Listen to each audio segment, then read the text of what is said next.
Okay, so where are we in the Tanya? We're beginning chapter 24. The big idea that we're trying to get at right now is how to awaken the hidden love that every soul has for God. That's the question. And when we do, we'll understand why Moses could say that this matter, meaning having a relationship with God, not only in action, not only in speech, but also in your heart, is very near. We said what's very near, very accessible. So the first path was meditation. Okay, that's accessible. You meditate, you create a love to God. Fine, that was the first path. Then we say, no, there's a second path, very near. What's very near? Very near is because you don't have to create the emotion. Why not? The emotion already exists. So if it exists, how come I don't feel it? Because it's hidden within the soul in the level of Chachma, the highest level of the soul, the place of the soul that will never want to give up its relationship with God. Now, that place sometimes is concealed. When does it wake up? When it feels threatened. Okay, now the question is, how do I awaken my hidden love to God? That's the question. That's what we were trying to do since chapter 19. In other words, chapter 20, 21, 22, 23, and now we're at 24. And what was the big idea? The big idea was that all the Torah, all 613 commandments are essentially the first two commandments, which is, I am the Lord your God, belief in God, connection to God, and not to make idols. And we explained from the Hasidic perspective, not to make on the Lord your God means God is the only existence.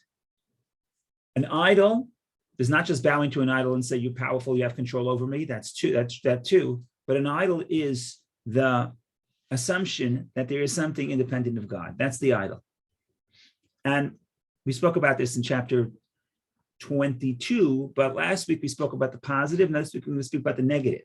Last week we spoke, every time I do a mitzvah or I study Torah, I'm connecting to the unity of God because my body and the capacity of my soul and my energy is becoming a conduit and becoming subsumed within the energy of God. And we had the different metaphors, right? We said there's the metaphor of the chariot. My body is like a chariot.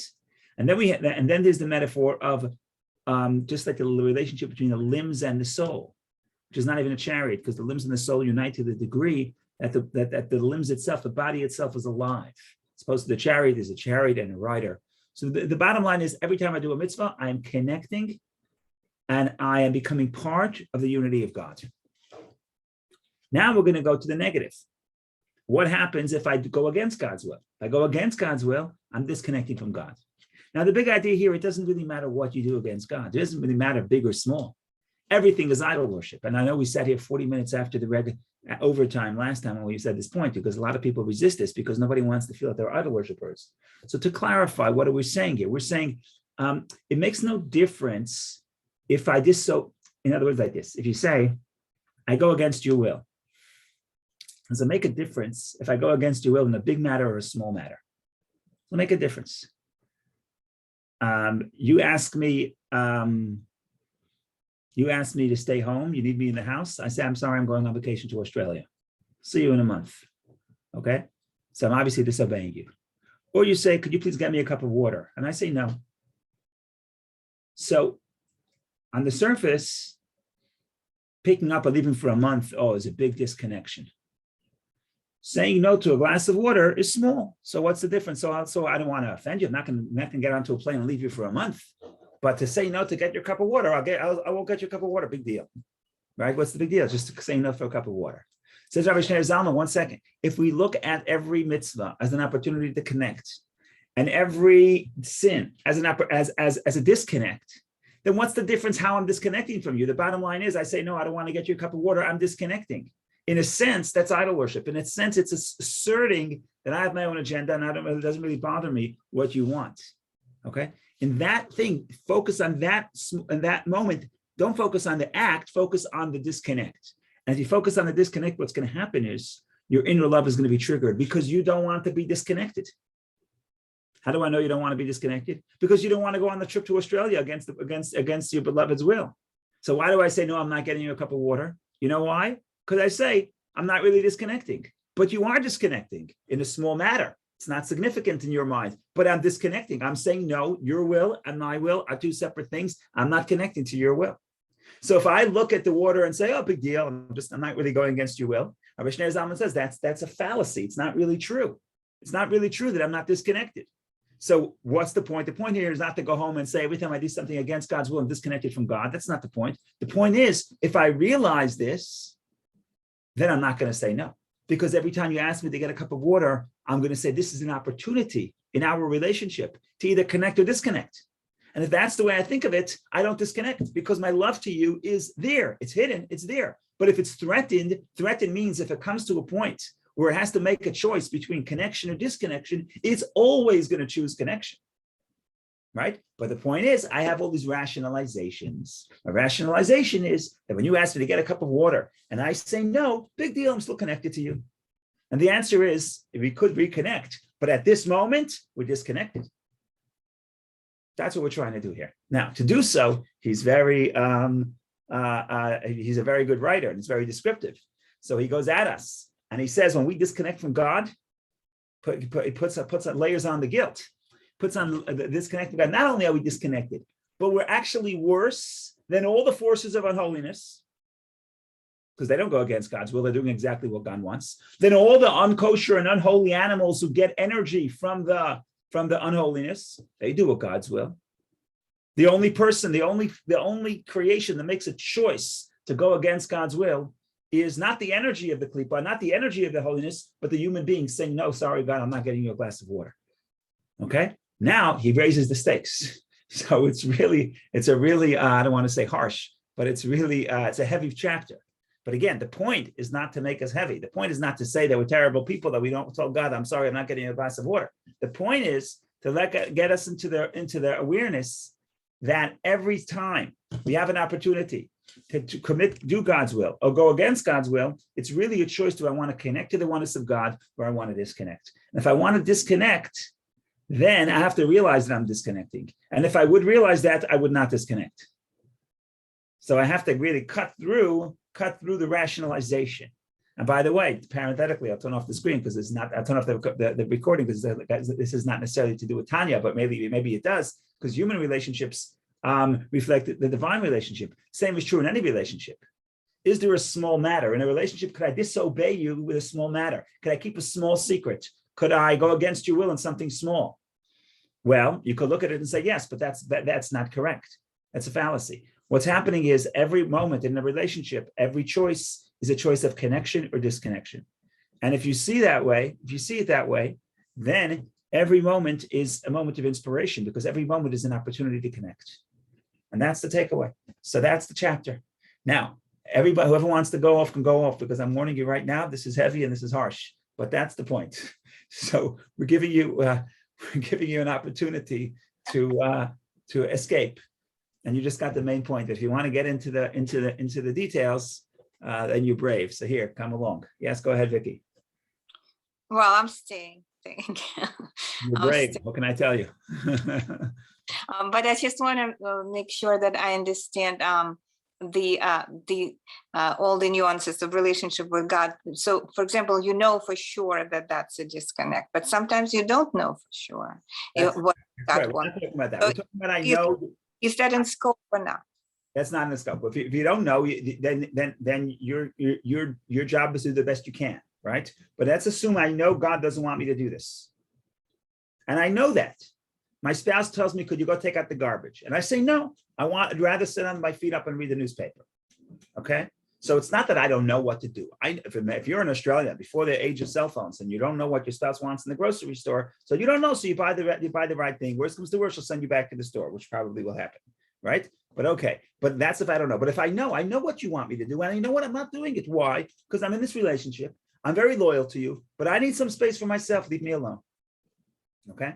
So so nothing wrong with that. It doesn't seem so radical. My relationship will survive this. That's the attitude of the human beings in human relationships, as well as with the relationship with God. Rabbi Shneur Zalman says that's no way to awaken a hidden love. Okay, you want to awaken hidden love, it has to be binary. It has to be, are you connected? Are you disconnected? Right? It's not a political endorsement. But when George Bush wanted to get rally the nation to war, it's are you with us or are you against us? It's not. So you can't be neutral. If you're not connecting, you're disconnecting. And right now is an opportunity. It's an opportunity. Either you're going to connect to God, in other words, become a vehicle to God's oneness, become a vessel, become a body to the soul to God's oneness, or you're going to say, I'm sorry, God, you're a great God. You got the whole universe for yourself, I have my own little space, leave me alone. I'm the king in this space. You know what? You get the entire universe. I get my little space. That's a pretty good deal. But Rabbi Shneur Zalman says, ladies and gentlemen, okay, so you have a small idol. God is all powerful. God's a real king. You're a small king. You have your own domain that you're in charge of. So you're a small idol. He's bigger. Okay, that's the idol worship. Idol worship in the sense, not idol worship in the sense, I'm sorry, have a nice day. I'm disconnected. I have my own life. That's an act of disconnection. Now, if I would realize that, by the way, both in human relationships and in my relationship with God, I would never do it. I don't want to disconnect. And that rationalization that I'm not disconnecting, says Rabbi Shneur Zalman, is a fallacy. Now, not that I can't do teshuvah. He talks about teshuvah. Let's say I disconnect. I could reconnect and do teshuvah. When I do teshuvah, I'm actually bringing back all the energy to holiness. It's a wonderful process called teshuvah. So it doesn't mean I'm disconnected forever, God forbid. But at this moment, this is a choice. Do I want to connect or I want to disconnect? And if I realize that I'm disconnecting, I wouldn't disconnect. But nowhere here or anywhere else, he talks about honest mistake that even patriarchs could do. A mistake is not a disconnect. It's a mistake.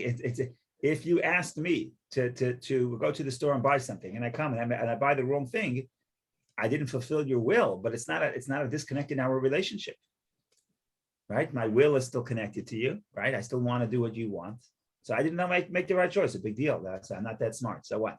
Right? So that I don't have all the information, whatever the case is, but that's not an act of an active choice to disconnect, right? You say, take out the garbage. I say, I'm sorry, I'm busy now. Come back to me tomorrow, right? So you say, what's the big deal? The relationship will survive. Relationship doesn't mean I don't have any. A relationship doesn't mean that I don't have a right to have my own time. That's one way to rationalize and look at it. But the other way to look at it is, yes, you'll have your own time, but right now, this is a question: am I connecting? Am I disconnecting? Now you could negotiate. The good thing with the spouse, you could negotiate. You could say, "Look, how terrible would it be? Would you agree that I should do what I need to do now, so that I'll be able to take it out the garbage later with even more enthusiasm and with not any resentment? Wouldn't that be even more conducive to our relationship?" And the answer is going to be yes, and therefore you can continue reading the newspaper article. So you have to know how to navigate when it comes to human relationships. But when it comes to relationship with God, at some point, it's like, okay, are you joining? Are you with us? Are you against us? Are you doing God's will or you're doing your own will?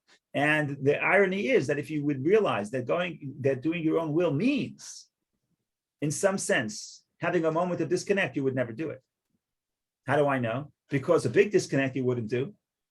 Oh, but that's big and this is small. No, that's nonsense. Rabbi Shneur Zalman quotes a Talmud that says a person only sins if a spirit of folly, a spirit a spirit of foolishness enters him. So Rabbi Shneur Zalman analyzes what's the foolishness. One of the degrees of foolishness is the differentiation between big and small. That's a rationalization. That's folly. That's not logical. It's not correct. Okay, I see nobody signed off. I don't know if that was a smart decision. We'll find out. But don't say I didn't warn you. We have it recorded. I warned you. Should be no complaints later. I'm only half joking, by the way. Okay.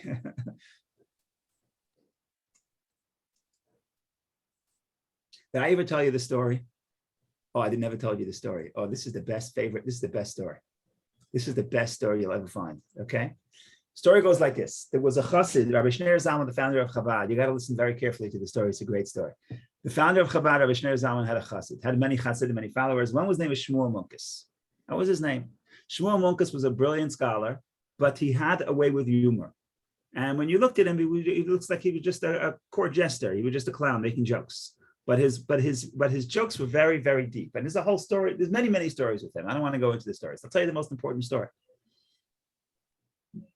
At some point in the year 1798, to be precise, on Sukkot, there was the Tsarist government came to arrest Rabbi Shneur Zalman. We know the famous story. We know he was put in prison because Jews told the government that he's creating a revolution, and he was in prison for about 5 weeks.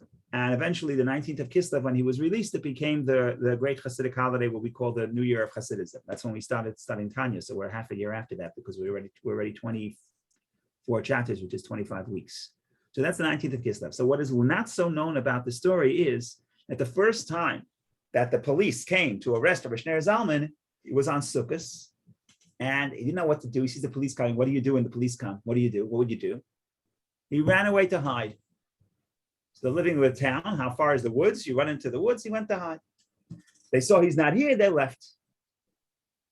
So he comes home.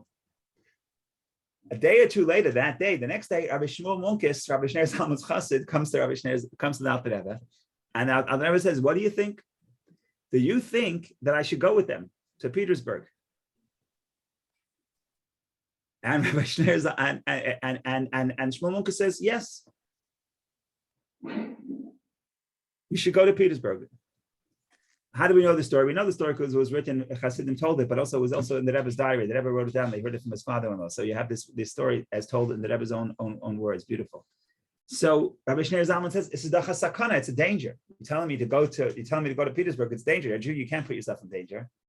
Shmuel Munkis says, "Nah, you can go. It's no problem." He says like this. He says, "If you are indeed a Rebbe, you have nothing to worry about. No bullet will harm you. If you're not a Rebbe,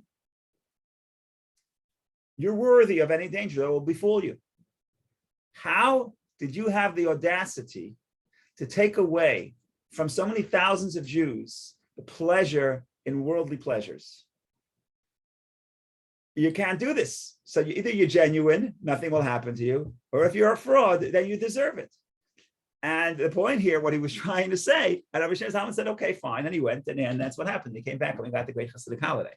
But the point here is that it's dangerous business. You study the Tanya, it's dangerous business. You may, in fact, lose the pleasure of the world. You may get a deeper pleasure, which is the pleasure of using the world for the sake of heaven, which is a more meaningful pleasure. Okay, fine, but it takes time to develop that taste. All I'm trying to say is when you study this stuff, it's not without its risks. It comes with risks. So again, the warning, I'm just giving you the labels and the warnings as much as I can. So that was the story, great story. But here it goes. Okay, fine. That's the story. Enough with the introductions. We'll, God willing, jump right in here.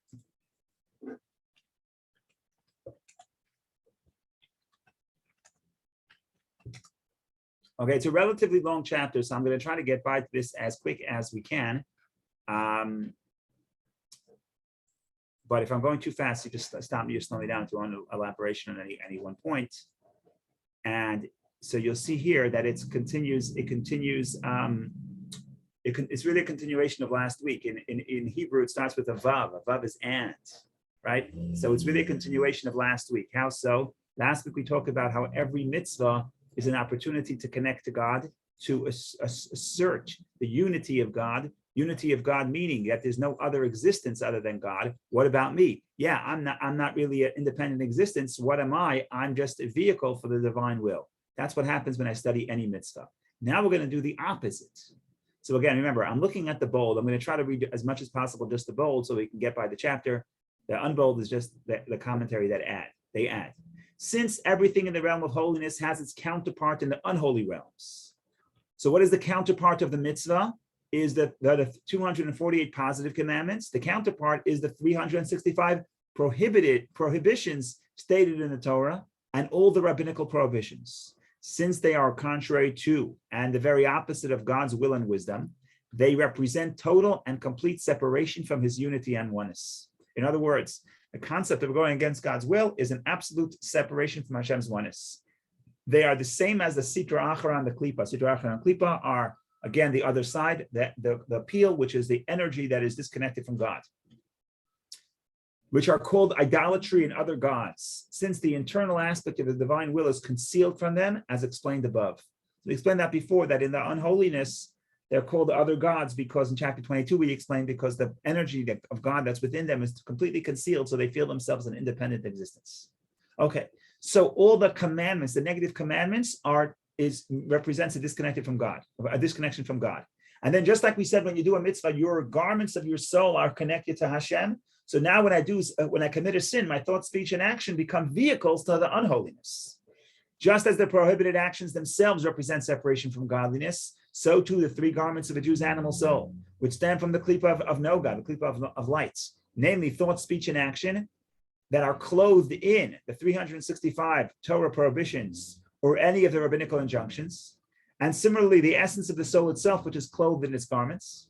So this is the problem. The problem is when I go against God's will, it's not just my thoughts, because what animates the thought? It's my soul that animates the thoughts. So it's my body, it's my thought, and it's my soul invested in my thoughts. So what happens? All of them become completely united with the Sitra Achara and Kalipa, which is called Avodah Zarah, meaning idolatry. So that's the first thing we say. I'm completely united to the unholiness, which is called idolatry. Now we're going to say, not only am I completely united, I'm actually much worse, as I alluded to before. We're going to say we're worse than everything else because I'm the only creation that has the capacity to go against God's will. Even the unholiness are doing exactly what God wants. God created them to create the facade as if there's something other than God, so that there should be free choice. So now that's what we're saying now. Not only are they united with the klipa and thus equal to it, but furthermore, they become secondary and subordinate to it, and much lower and much and more debased than it. Why? For the klipa is not clothed in a corporal body, and hence it is more exposed to the divine lights. It knows its master and does not rebel against him, God forbid, by any independent act of sending its evil messengers other than in the service of God. We're talking about the energy of the unholiness. So the energy of the unholiness, from the perspective of the Kabbalah, has a certain awareness. And that awareness is, it knows that it's serving God's will. Where do you see a practical application of the story? In the Bible, you see that there was a gentleman, a prophet called Bilam, who, it's a very interesting story. Because on one hand, what Bilam wanted to do, Bilam was hired to curse the Jews. And Bilam told Balak, who hired him, he says, I really want to curse the Jews, but you should know, I can't say anything against God's will. And then the whole story is he tries to convince God to curse the Jews. God doesn't agree, so he ends up blessing the Jews. But here, that is an example of klipa, of unholiness. It doesn't go against God's will. It wants to, maybe, but it knows it can't go against God's will. So that's the physical embodiment of the psyche of the klipa. The klipa doesn't go against God's will. God created it for this message, for this purpose, and that's what it does.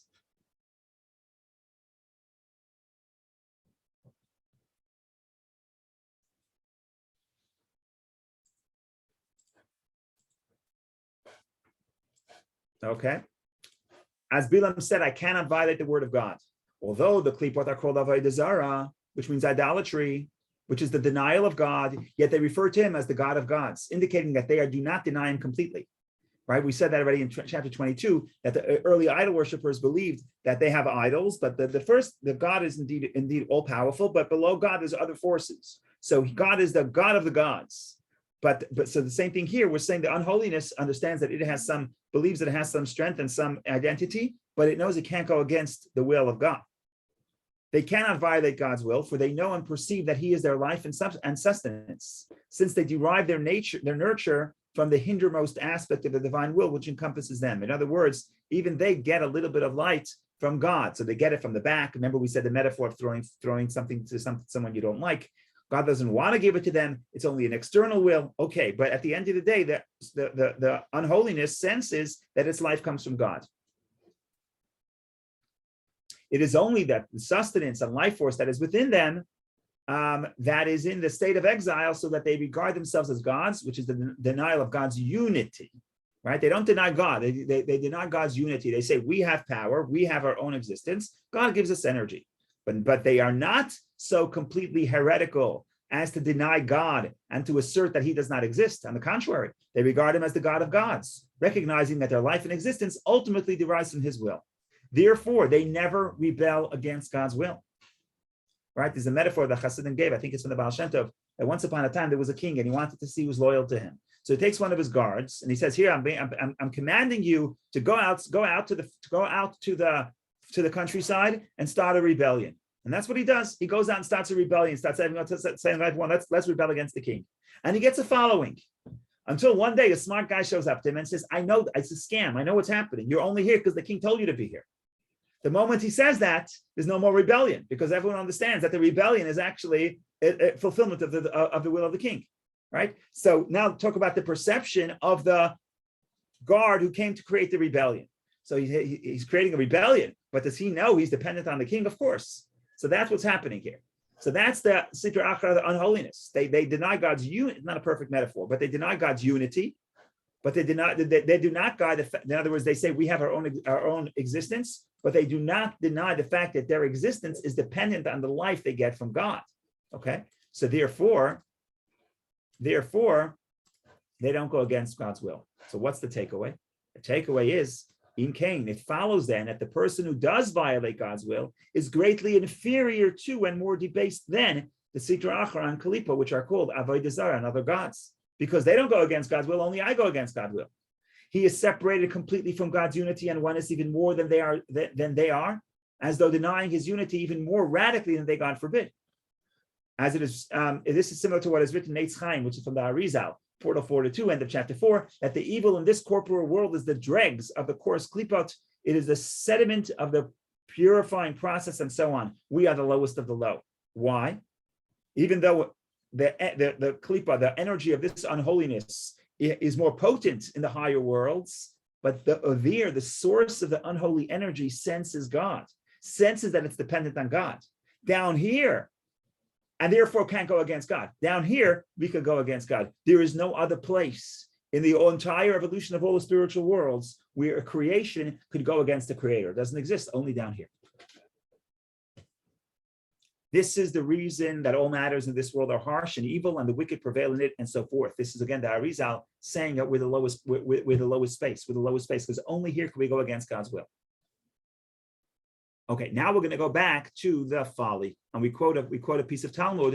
It's actually based on a verse that we're going to read in next week's parsha, talking about a woman who goes off the path of modesty, and secludes herself with somebody that her husband told her not to. So without getting into that whole story, we'll come back next Thursday, God willing, and we'll talk about that parsha.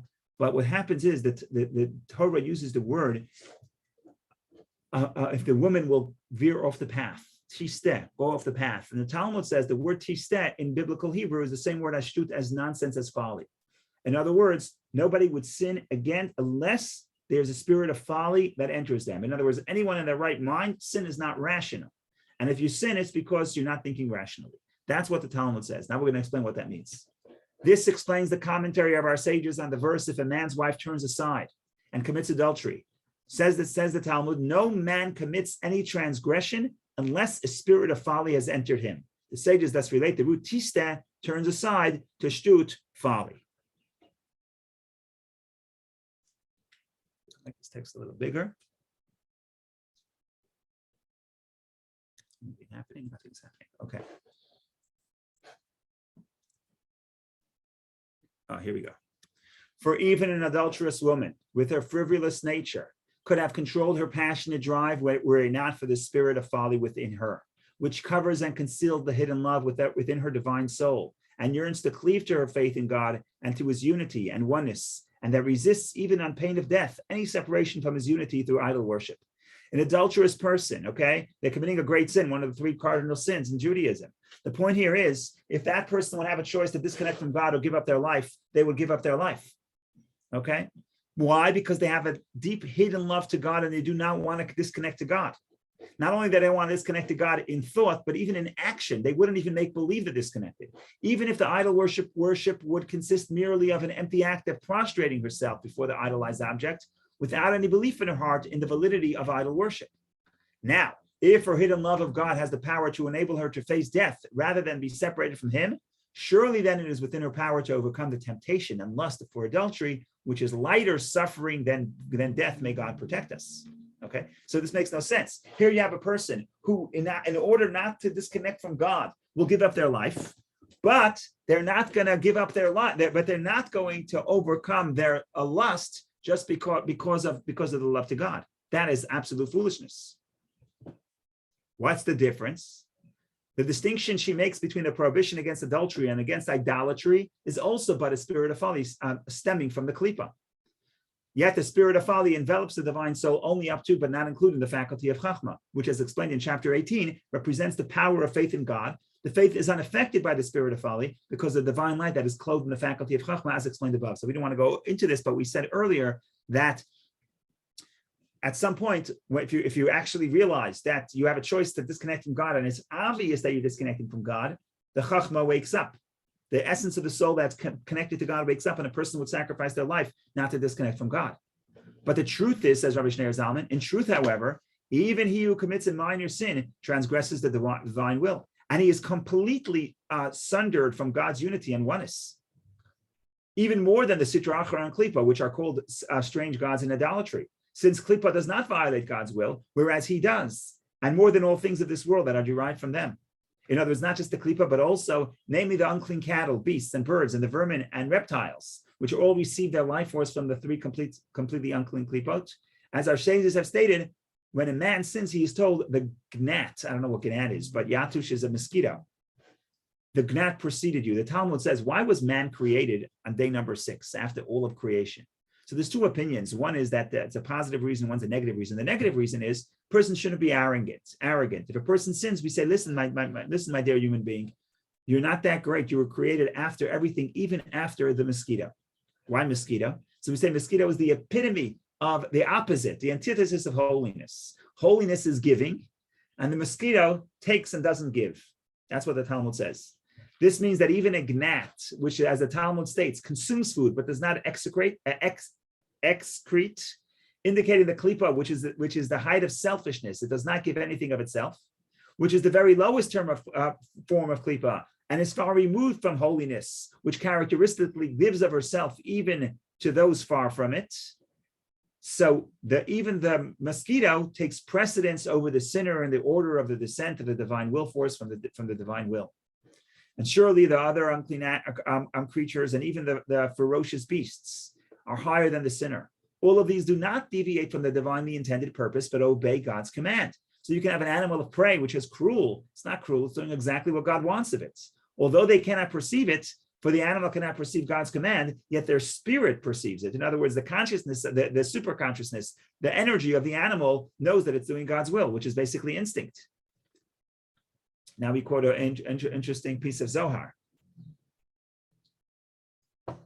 As it is written, God tells the human being, the fear and dread of you shall lie upon every beast of the earth. And as our sages explain, a wild beast will never defy a human being unless he appears to him like an animal. So the bottom line is, an animal is afraid of the human being. If an animal attacks the human being, is because he's no longer human. In other words, he sins, so therefore he's no longer human. In other words, the animal can't see him as human. In fact, when a confronting tzaddikim, from whose face the divine image never departs, the evil beasts are humbled before them, as is stated in the Zohar concerning Daniel in the lion's den. Okay, bottom line is this. The bottom line is even the animal will not go against God's will. If it is thus clear then, it is thus clear that he who sins and transgresses against God's will, even in a minor offense, is at the time he commits it completely removed from the divine holiness, meaning God's unity and oneness. Even more so than all the unclean creatures, the vermin and the reptiles, which derive their sustenance from the Sitra Achara and the Klipa of Avodah Zarah. That's the thesis. Now we have to deal with some issues here about this thesis, but that's the thesis. Thesis: every sin is disconnect. Okay. Now the problem is like this. What are you going to tell me? Isn't it true that there are differences between commandments? Some are more important, some are less. How do we know? Because usually to save a life, you violate all the commandments except for 3, which is idol worship, adultery, and killing, murder. So doesn't that imply that there are differences between commandments? So Rabbi Shneur Zalman says no. Those are differences. Those are differences. Those are not differences about the matter of connection or disconnection. It's a completely different question. So that's what we're going to deal with right now. Thus, we find the principle that saving a life overrides other prohibitions, though not the prohibition of idolatry. And similarly, the law sometimes calls for one to commit a transgression rather than be killed. Whereas with idolatry, incest, and murder, the law requires that he submit to death rather than commit any one of the 3. So that would seem that there is a distinction between mitzvot. So why is Rabbi Shneur Zalman telling me every mitzvah is the same disconnect? So the answer is, the fact that saving a life overrides other prohibitions is because, as the sages explain, the Torah declares desecrate one Shabbat for his sake, so that he may live to observe other Shabbatot, other commandments. This is not because of the relative leniency of the Shabbat or gravity of the sins such as idolatry, such that one is waived while the other is not. In other words, Rabbi Shneur Zalman is saying when the Torah says violate Shabbat, it's not because Shabbat is not important.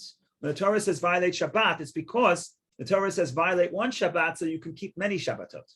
Save a life in one Shabbat, violate one Shabbat to save the life so you can keep many. So in other words, it has nothing to do with the severity of how one mitzvah is more severe than the other. and we're going to bring a proof in the brackets. This is sort of a halachic proof, and that is that you cannot. Okay, I don't want to get into this too deeply, but the bottom line is like this: you have to have let's say a ritual slaughter, a shoichet who prepares the meat for slaughter. So he has to be considered a God-fearing person, or he has to accept the tenets of Judaism. So say a person is a shoichet, he knows how to slaughter the animal, but he doesn't keep all the commandments. That's okay. But if he serves idols, you cannot eat of his food. What happens if he violates the Shabbos? You cannot eat of his shechita. What happens if he commits adultery or incest, which is more severe than Shabbat when it comes to saving lives? Because a person is supposed to save their life and not violate Shabbat, but a person is supposed to get killed and not commit adultery. So adultery is worse on one scale, but when it comes to the slaughter, when it comes to the eating the food of a shoichet, of a ritual slaughter, who violates Shabbat, then we say, if he violates Shabbat, you cannot eat his food. If he commits adultery, you can. So that's a halachic thing. I don't want to get into the halacha right now. All you see is not necessarily the test of whether you should be killed or not killed, is not always the test of which one is more important.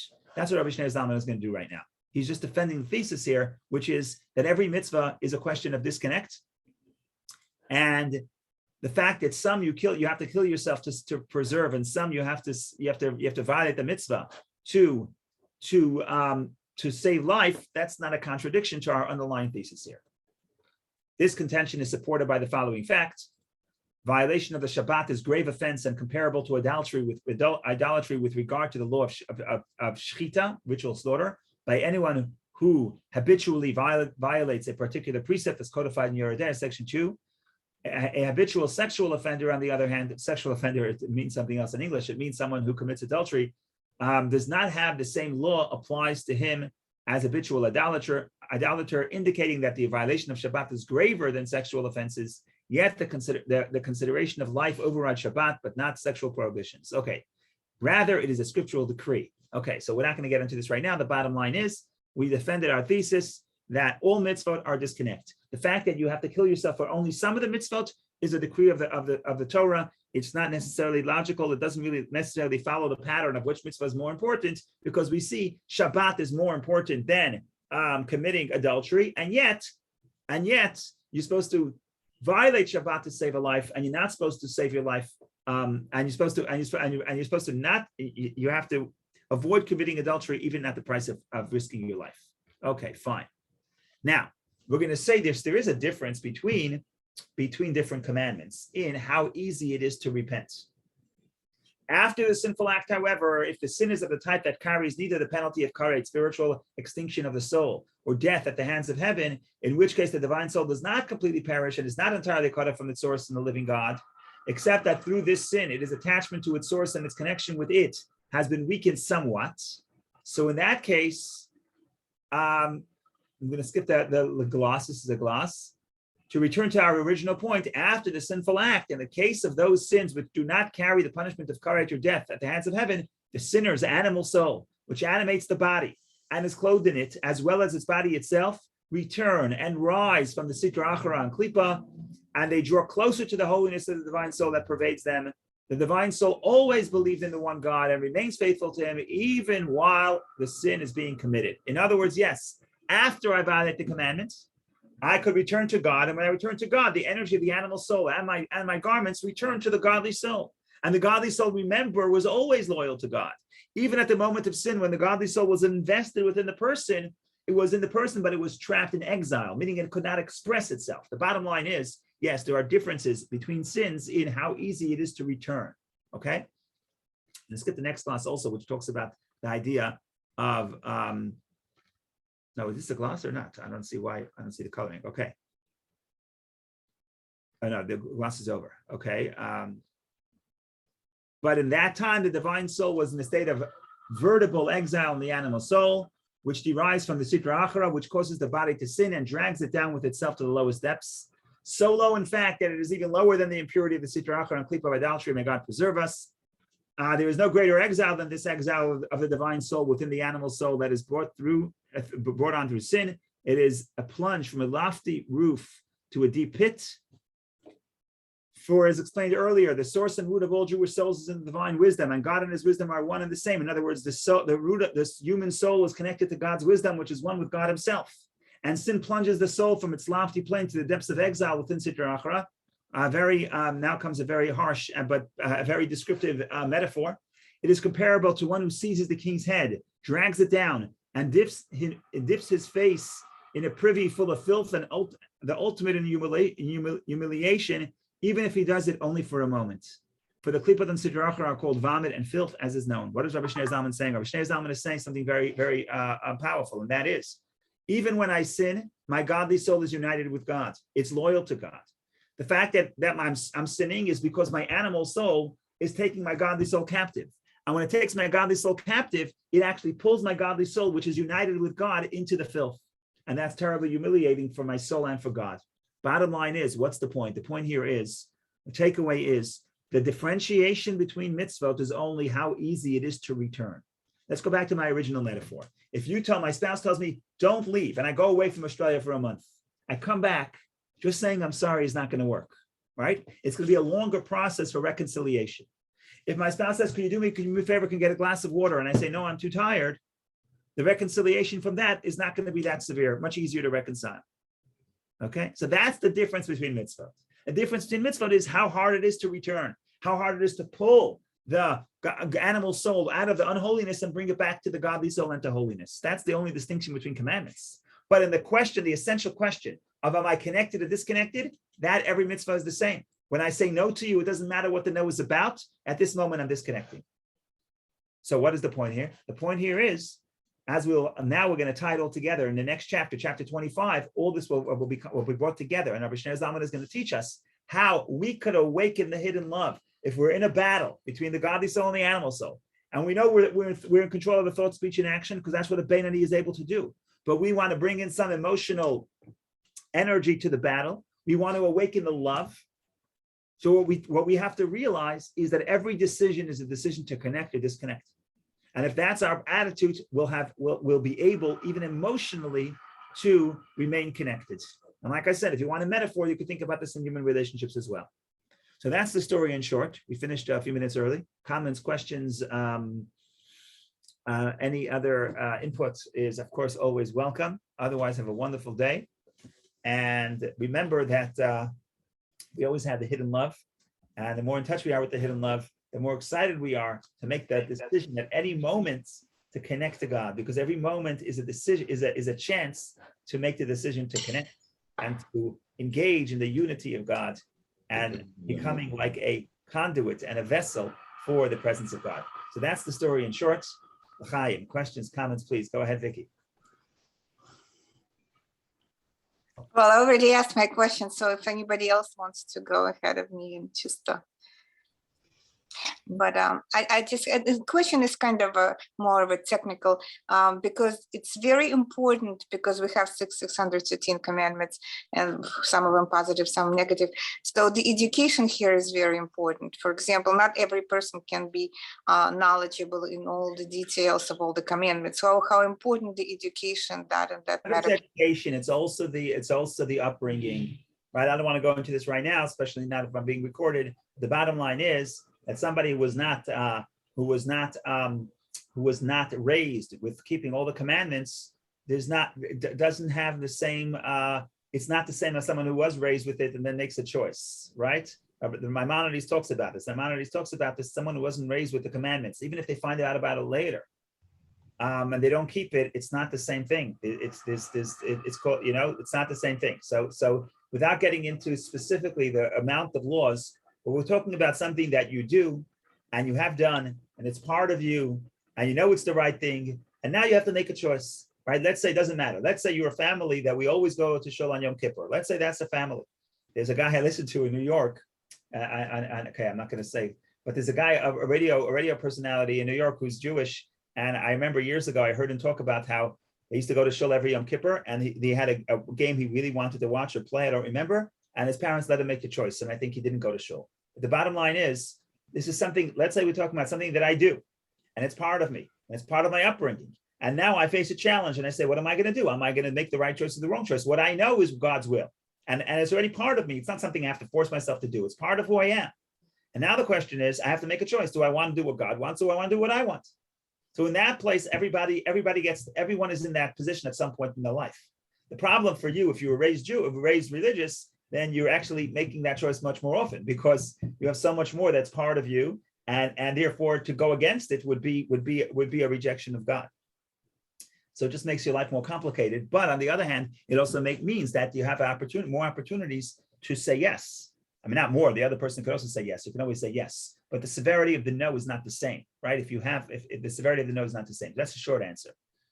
That's the short answer. But the bottom line is, again, the takeaway is not to say we're so bad, we're idol worshipers, we're disconnecting from God. That's not the point.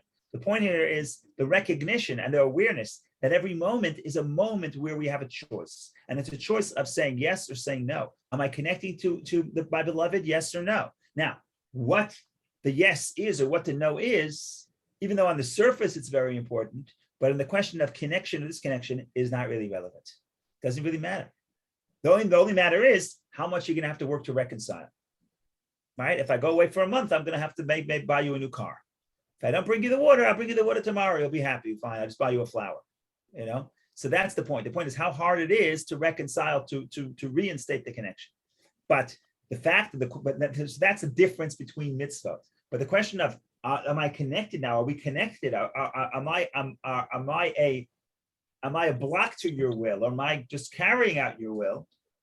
That's in that question. It doesn't really matter if there's a short blockage or a big blockage. There's a blockage, right? If there's a fence, does it matter if the fence is just a very thin fence, or is it a 6 foot deep fence? It doesn't matter. The bottom line is a fence. Yeah, it makes a difference of how long it will take me to undo the fence. But right now, I slammed the door. Right? If I slam the door in front of you, does it make a difference if it's a small door or a big door of a vault? It makes no difference. It makes a difference to see how long it will take me to open it. But in the act of separation, it makes no difference. In other words, if I don't slam the door, every moment is a moment to open the door. That's what we're saying here. Thank you. Okay. Wonderful day, everybody, and happy Good Shabbos and happy Good Yom Tif. So we're not going to, of course, do a class on Sunday morning because Sunday morning is Yom Tif, of course, and then I guess we'll be back on Tuesday, and then next Friday, Tanya. Okay, great. And then when we finish next week, it's 25. It's literally like this is like the first part. Now we get another unit, which is about cultivating joy. Because Zalman is going to say that once you know everything you need to know, which is again how to overcome the inner battle, you have to make sure that you're in a state of joy. Because if a person is in a state of sadness, they're never going to win the battle, even if they have all the skills, even if they have all the talents. Right? If you're a tennis player, you know all the skills. If you're not in a good mood, you're going to lose. So therefore, we're going to spend the next 9 chapters once we get to 26. To understanding how we cultivate the joy. We did a JLI on this, I think it was last year, that was based on those 9 chapters. But of course, here we're reading it in Rabbi Shneur Zalman's own words. So I think we'll get more out of it. Okay, wonderful day, everybody. Thank you. Thank Bye-bye. Thank you, Rabbi. Thanks. Well.